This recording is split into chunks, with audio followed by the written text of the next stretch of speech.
Bersukacitalah selalu, tetaplah berdoa, bersyukurlah kepada Allah dalam segala keadaan, karena itulah yang dikehendaki Allah bagi kita sebagai orang yang sudah bersatu dengan Kristus Yesus.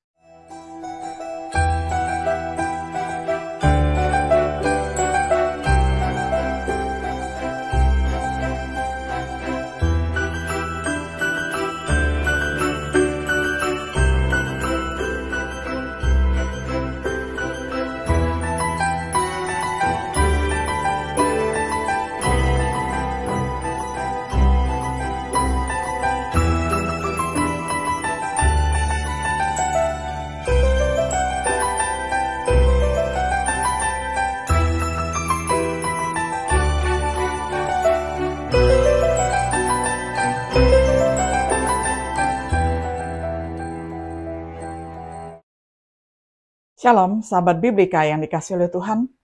Senang sekali hari ini kita dapat berjumpa kembali di dalam acara Refleksi Sahabat Biblika.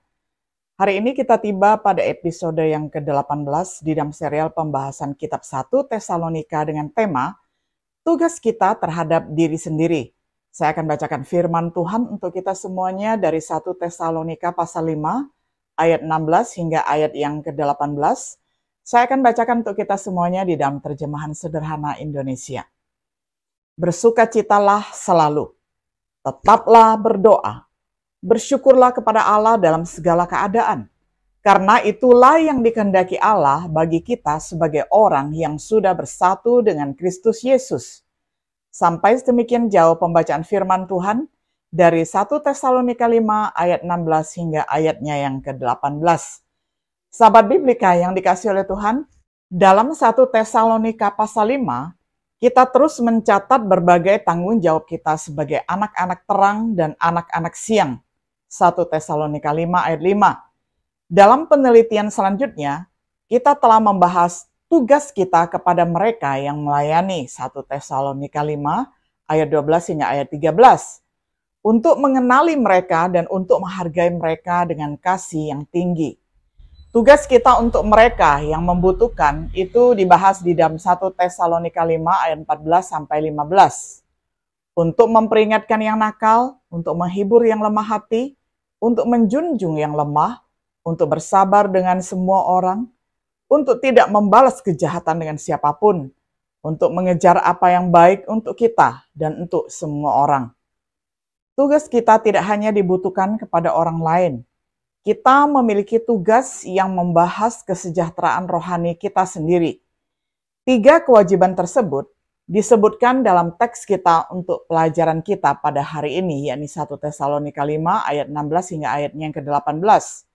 Untuk selalu bersukacita, berdoa tanpa henti, mengucap syukur dalam segala keadaan. Perhatikan bahwa Paulus mengatakan hal-hal ini adalah kehendak Allah di dalam Kristus Yesus bagi kamu. Ketiga hal ini adalah apa yang Tuhan ingin kita lakukan untuk diri kita sendiri. Oleh karena itu, penelitian ini berjudul Tugas Kita untuk Diri Sendiri. Dalam memenuhi ketiga tugas inilah, kita memperkuat diri kita secara rohani dan emosional, memungkinkan kita menjadi lebih layak untuk melayani Tuhan dan sesama. Perhatikan dulu tugas kita untuk yang pertama, selalu bersukacita. Kebutuhan untuk selalu bersukacita. Di dalam sukacita ada kekuatan yang besar, seperti yang pernah dilakukan oleh Nabi Nehemia yang tercatat di dalam Nehemia 8 ayat 10. Lalu Nehemia, yakni kepala daerah itu, dan Imam Ezra, ahli kitab itu, dan orang-orang Lewi yang mengajar orang-orang itu berkata kepada mereka semuanya, hari ini adalah kudus bagi Tuhan Allahmu, jangan kamu berduka cita dan menangis, karena semua orang itu menangis ketika mendengar kalimat-kalimat Taurat itu. Saat kita bersuka cita atas apa yang kita yakini, kita berlimpah dalam pengharapan. Karena itu, saya mendoakan kalian semua yang percaya kepada Kristus. Kiranya Allah, sumber pengharapan kita, memberkati kalian dengan sukacita dan ketenangan dalam perlindungannya. Biarlah kalian tidak pernah berputus asa, Sebab melalui kuasa Roh Kudus, kalian memiliki harapan yang pasti. Roma 15 ayat 13. Saat kita bergembira, itu membantu orang-orang di sekitar kita untuk bergembira. Sebagaimana dikatakan di dalam 2 Korintus 2 ayat 3. Itulah sebabnya saya menuliskan kepada kalian perkara-perkara dalam surat yang lalu, supaya ketika saya datang, kalian tidak membuat saya sedih. Karena seharusnya kalianlah yang menjadi sumber sukacita saya. Saya yakin ketika saya tiba, kalian semua akan baik-baik saja, sehingga saya bersukacita, dan kalian pun ikut merasakan sukacita. Menjadi bersukacita sangat penting agar tetap kuat dan menjadi sumber kekuatan bagi orang lain, seperti yang dikatakan di dalam Amsal 15 ayat 13. Hati yang gembira membuat muka berseri-seri, tetapi kepedihan hati mematahkan semangat. Dan juga di dalam Amsal 17 ayat 22 dikatakan, hati yang gembira adalah obat yang manjur, tetapi semangat yang patah mengeringkan tulang. Cara untuk selalu bersyukur ataupun bersukacita. Di dalam Tuhan kita menemukan kemampuan untuk selalu bersukacita. Filipi 4 ayat 4. Keselamatannya adalah sumber dari banyak sukacita. Mazmur 21 ayat 1. Dia memberikan sukacita kepada mereka yang menyenangkan dia. Pengkhotbah 2 ayat 26, pasal 5 ayat 20. Rahmatnya adalah sumber sukacita yang besar. Mazmur 31 ayat 7. Di hadiratnya ada kepenuhan sukacita, dan dia akan tinggal bersama kita jika kita mematuhi perintahnya. Mazmur 16 ayat 11. Yohanes 14 ayat 21 ayat 23. Untuk selalu bersukacita dalam Tuhan, ikutilah pedoman sederhana ini. Baca dan beri makan firman Tuhan setiap hari kepada jiwa kita. Sebagaimana dikatakan di dalam Yeremia 15 ayat 16. Renungkan ajaran Kristus dan para rasulnya. Yesus berbicara agar murid-muridnya penuh sukacita. Yohanes 15 ayat 11. Para rasul menulis agar sukacita kita menjadi penuh. 1 Yohanes 1 ayat 4. Habiskan waktu bersama saudara-saudara yang membuat kita bahagia. Sebagaimana sukacita Titus menyemangati Paulus, 2 Korintus 7 ayat 13. Seperti kasih dan sukacita Filemon menyegarkan hati orang lain dan memberi Paulus sukacita. Filemon 7 dan 20. Pimpin orang lain kepada Kristus karena mereka akan menjadi sumber sukacita yang besar, seperti orang Tesalonika yang melayani Paulus yang tercatat di dalam 1 Tesalonika 2 ayat 19-20 dan kemudian pasal 3 ayat 9.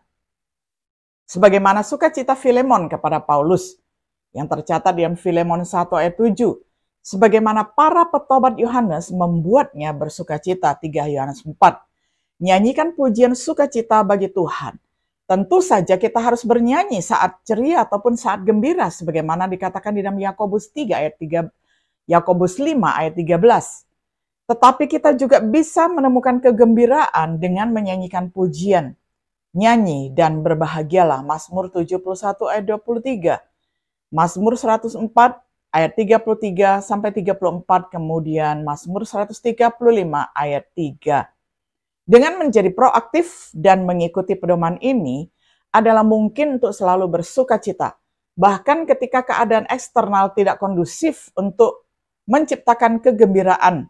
Sebagaimana yang kita pernah tahu, yang tercatat di dalam Kisah Para Rasul 16 ayat 25 ketika Paulus dan Silas bernyanyi dan berdoa di dalam penjara. Tentu saja apa yang membantu kita untuk bersukacita adalah hal yang kedua, berdoa tanpa berhenti. Perlunya berdoa tanpa berhenti, dalam doa kita menemukan belas kasihan dan kasih karunia untuk membantu pada saat dibutuhkan. Ibrani 4 ayat 14-16. Dalam doa kita menemukan pengampunan dosa saat kita mengakuinya. 1 Yohanes 1 ayat 9.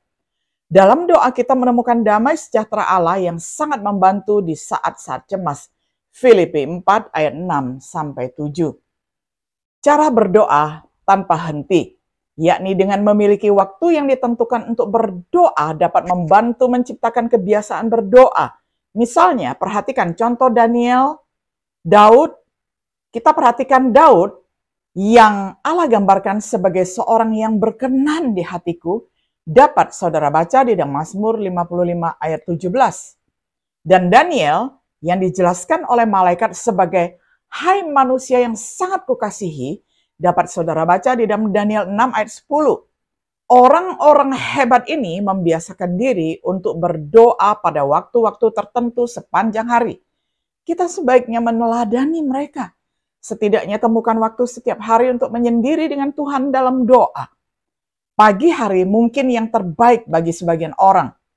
Orang lain mungkin merasa lebih mudah menyendiri di waktu larut malam.